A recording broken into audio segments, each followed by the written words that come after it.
Comenzamos el tiempo de antropología en la UNED con un tema que interesa especialmente a los estudiantes de esta ciencia social, el papel de los antropólogos en momentos de crisis como es la sociedad actual.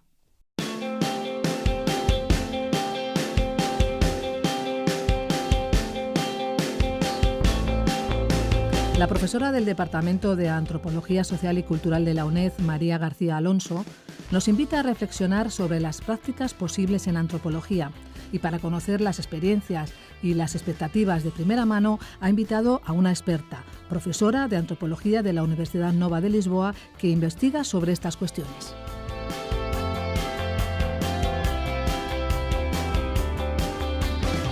Tenemos hoy con nosotros a la profesora Paula Godiño de la Universidad de Nova de Lisboa. Hola, Paula. Hola, María.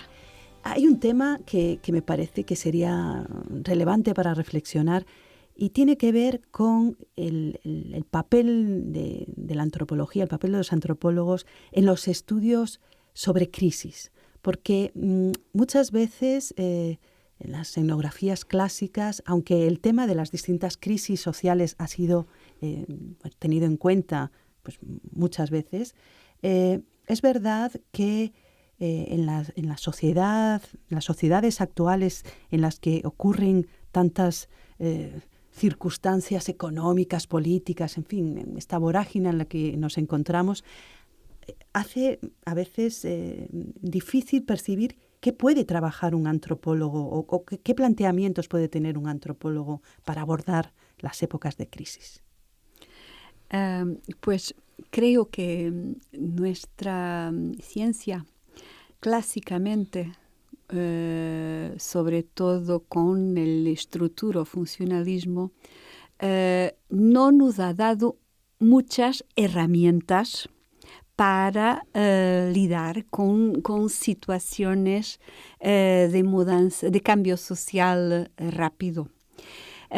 Trabajar sobre crisis es algo que hemos empezado a hacer a partir de los años 90 y es algo muy curioso porque al mismo tiempo había y hay en la antropología, y yo misma lo he hecho, mucho trabajo sobre lo que continúa, sobre lo que permanece, sobre la memoria, y otros trabajos sobre los movimientos sociales, las crisis, las formas de lidiar con momentos de mutación social acelerada.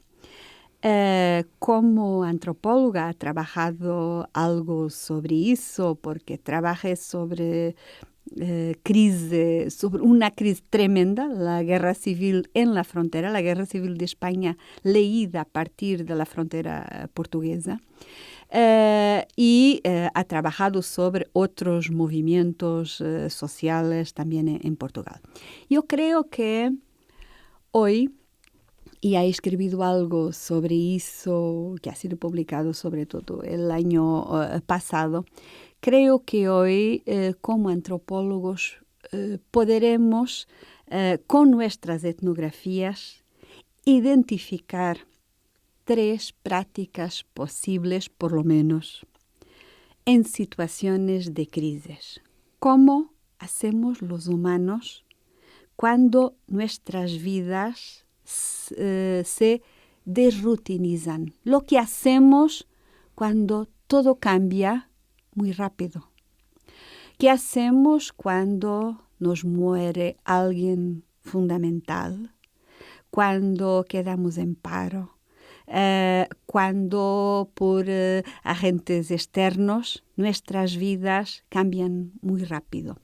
Entonces creo que hay 3 modalidades que podremos detectar. Una de esas modalidades, cuando estamos más frágiles, es la práctica del escapismo. El escapismo, para nosotros los antropólogos, es como un puñazo en nuestro vientre. ¿Por qué? Porque longamente hemos trabajado sobre identidad y identificación. Hay algunos antropólogos más recientemente, por ejemplo, Michel Agier, un antropólogo que ha trabajado mucho en Colombia, en Brasil, pero también en África, y ahora trabaja mucho sobre los fenómenos migratorios en Europa. Tienen un extraordinario trabajo sobre refugiados.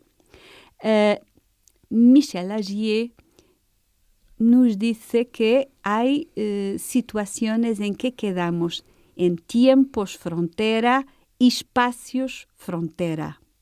En estos tiempos frontera, en que nosotros en la antropología llamábamos la liminalidad, la margen, pues sabíamos que los neófitos, los que estaban en rito de paso, pues no tenían identidad.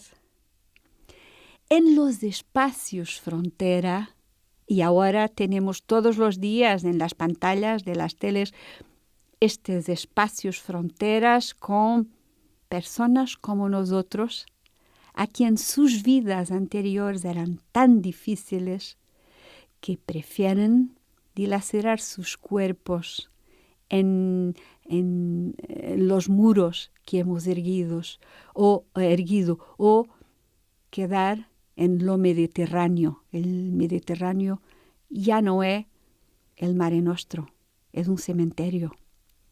Y esos espacios frontera y esos tiempos frontera longamente nos hacen pensar en el escapismo.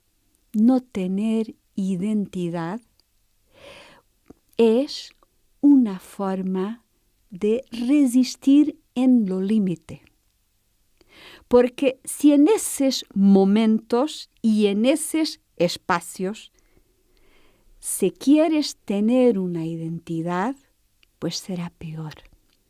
Entonces, diluirse, diseminarse, no quedar con una identidad clara, es una estrategia, una práctica posible en una situación de crisis extrema cuando ni un grupo, ni una comunidad, ni una noción de común te protegen. Hay algo que tú misma, María, hace algunos días me mostraste y que me ha impresionado mucho porque no la conocía.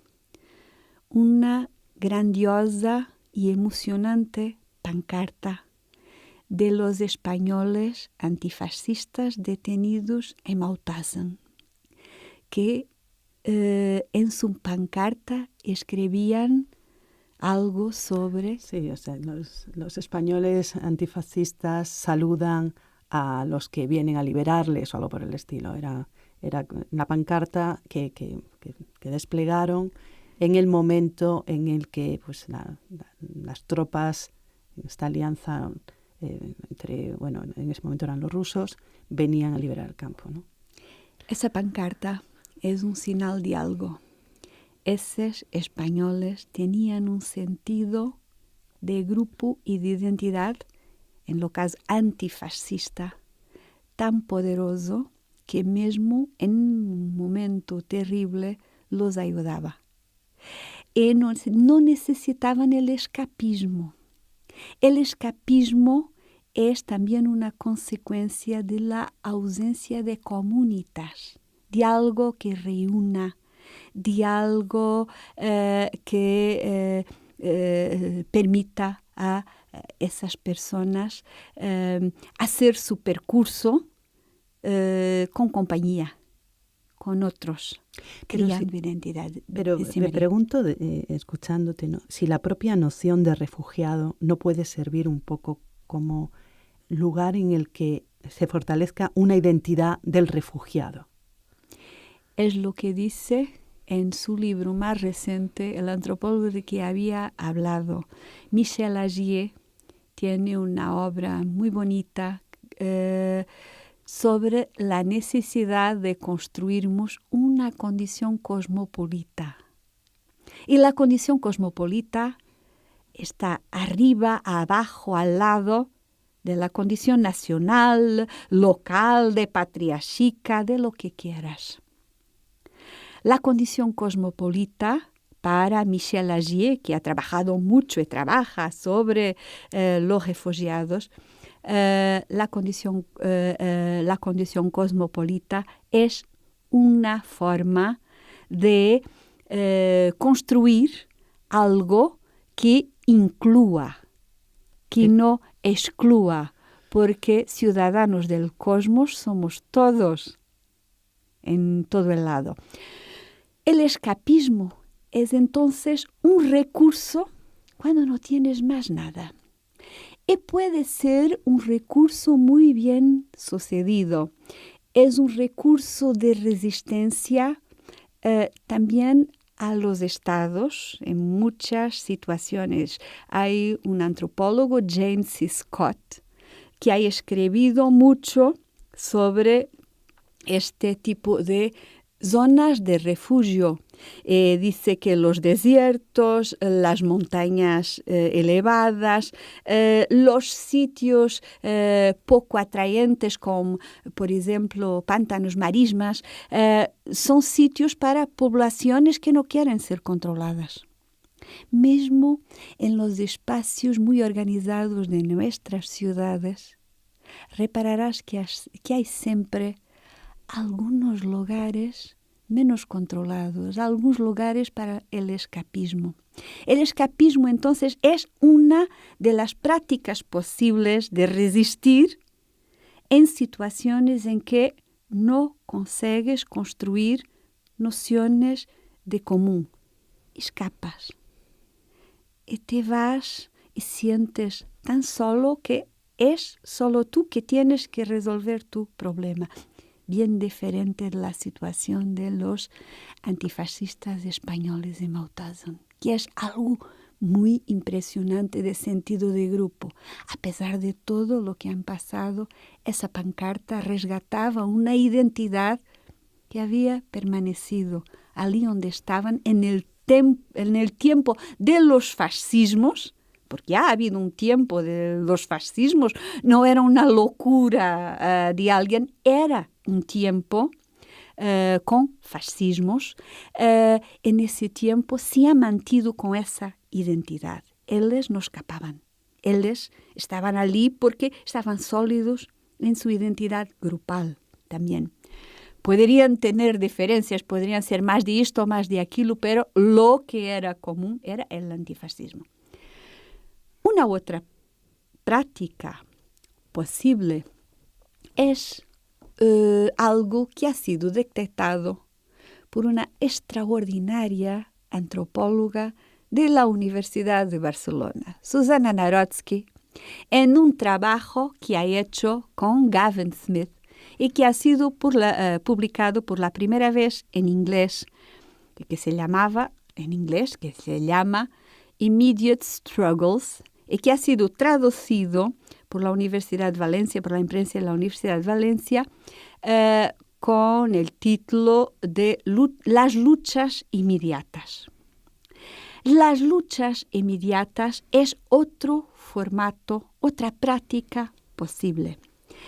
Lo que han detectado Susana Narodsky y un compañero de la Universidad de Toronto, creo, Gavin Smith, es que en la zona de Alicante, Valencia, por un tiempo largo, hay un formato de agricultura industrializada, una agricultura que se asocia también a formatos de transformación, con el esparto para las alpercatas que todos usamos.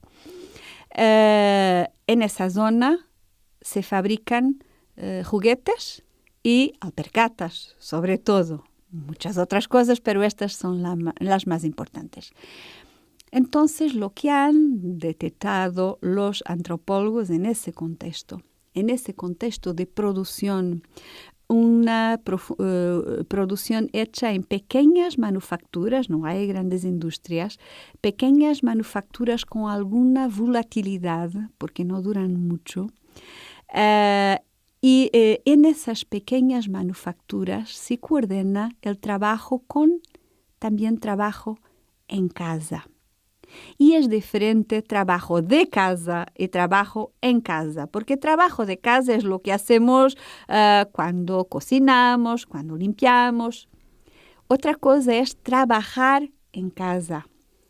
A, sobre todo, mujeres, he distribuido trabajo para coser, por ejemplo, en sus máquinas, las máquinas que las mismas mujeres tienen que comprar, que alguien se descarta de los costos de este aspecto, la producción.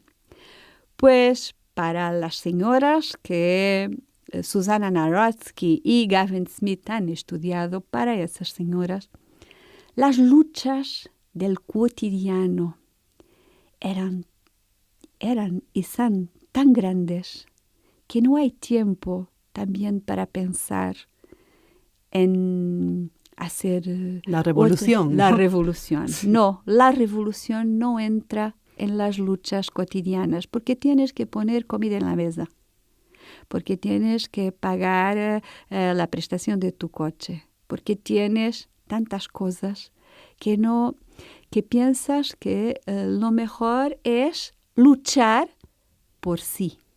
En las luchas inmediatas no hay ni un enemigo longínquo, ni el dueño de la fábrica, porque nadie sabe quién es el dueño, porque hay una replicación de los niveles y no es fácil hoy. Este tipo de producción no es fordista, no tiene grandes empresas, grandes fábricas con relaciones de construcción de clase. La clase, como nos ha enseñado E.P. Thompson, las clases tienen que ser construidas, no existen naturalmente.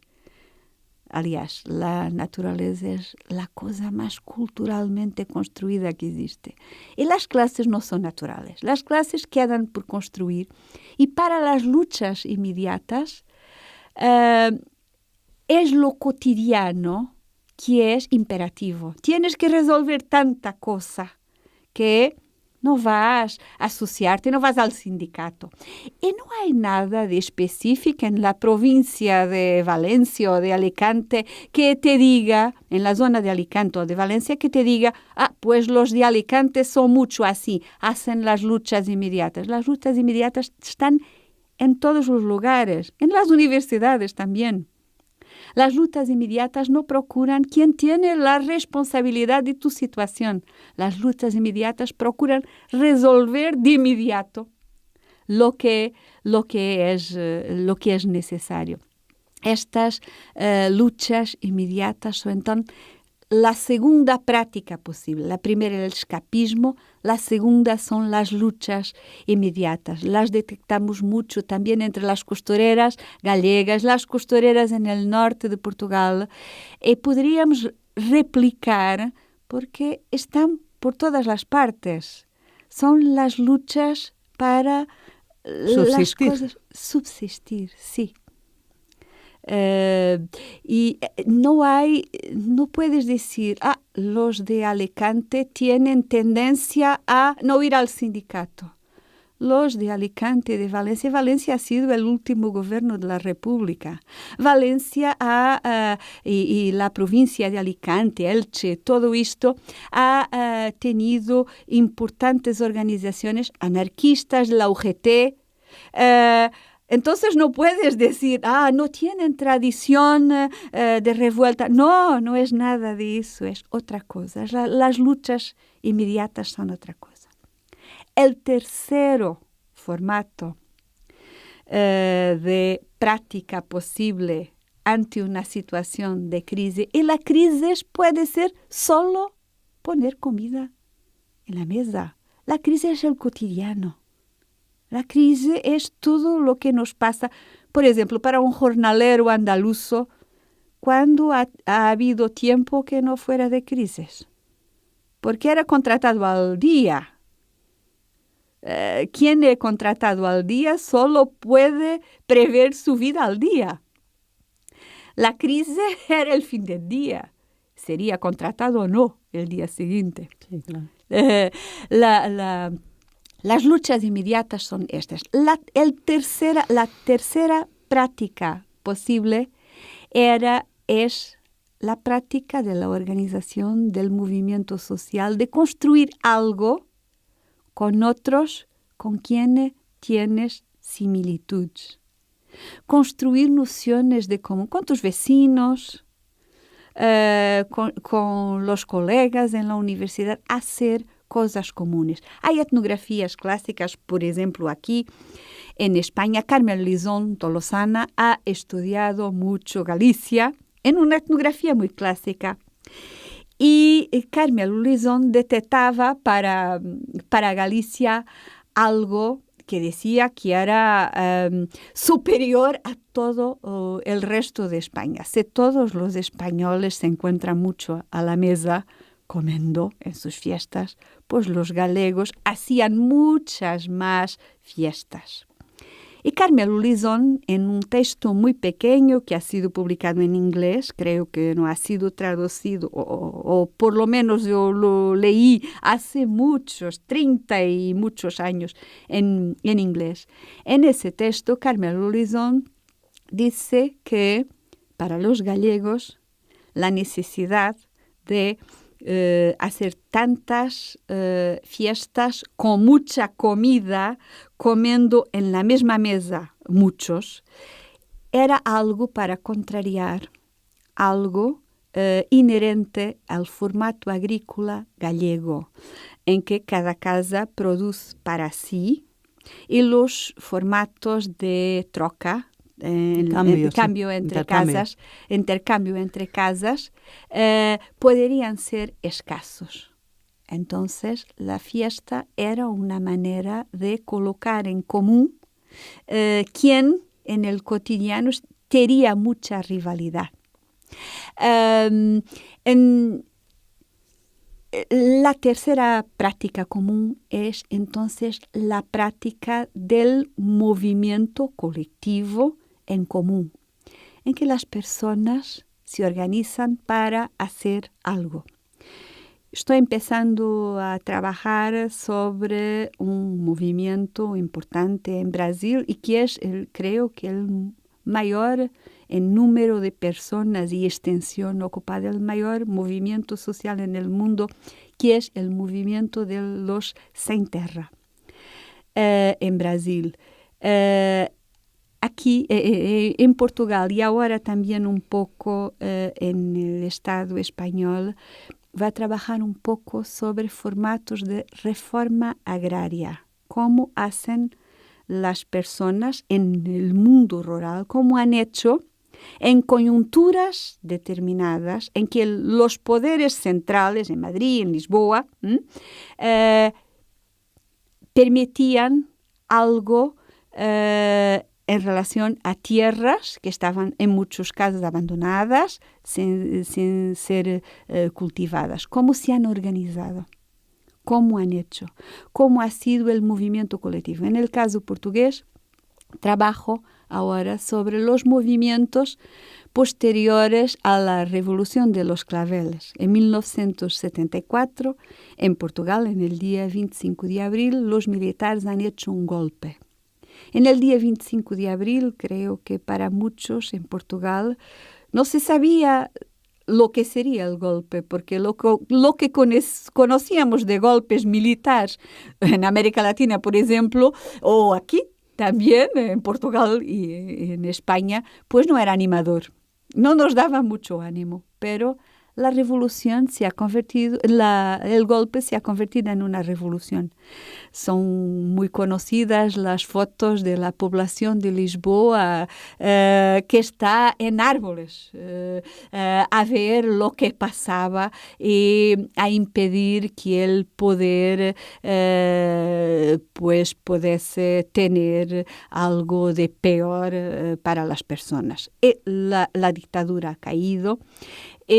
Entonces se ha abierto un tiempo en que los movimientos sociales han tenido mucha importancia en Portugal, movimientos muy variados, y a mí me ha interesado un poco porque ha trabajado algo sobre el sur de Portugal también. Mi tesis doctoral es sobre una población del sur de Portugal, del sur con clases sociales construidas, con un proletariado rural de jornaleros que solo tiene tierra después de muertos para ser enterrados, y de dueños de tierras, latifundiarios.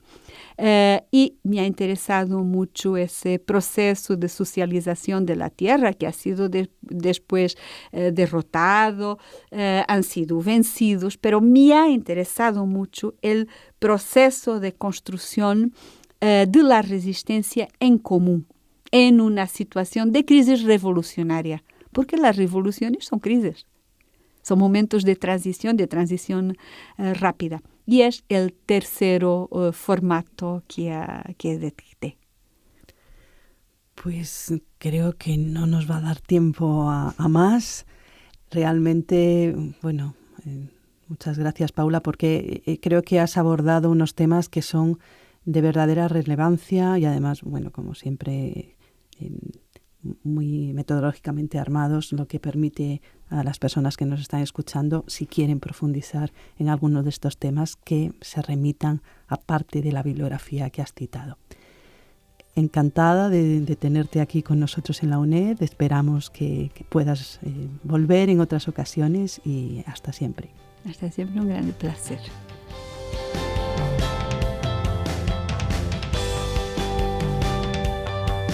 Con estas palabras despedimos a la profesora del Departamento de Antropología Social y Cultural de la UNED, María García Alonso, y a su invitada, profesora de Antropología de la Universidad Nova de Lisboa, Paula Godiño. Muchas gracias a las dos y hasta pronto.